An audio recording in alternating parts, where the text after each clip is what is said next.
आवे जाए सासू साफा तू छिनारे हो गइलू, हो छिनारे हो गइलू।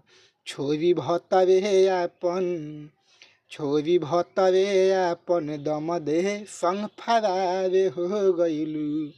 छोरी भतरे आपन दम दे संग फरारे हो गइलू। आधी आधी रतिया घर से भागल बारू हो, घर से भागल बारू हो।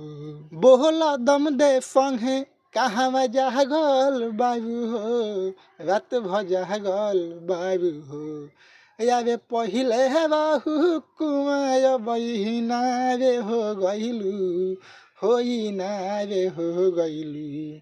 छोरी भतरे आपन, छोरी मर दे अपन दम दे संग फरारे हो गइलू। जाए छिहत्तरी सास। नमस्कार दोस्तों, अलीगढ़ में जो सास दामाद भाग गई है उसी पर यह गाना बनाया गया है।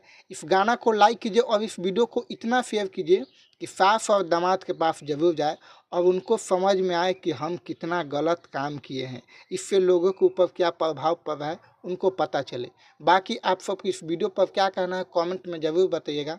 धन्यवाद।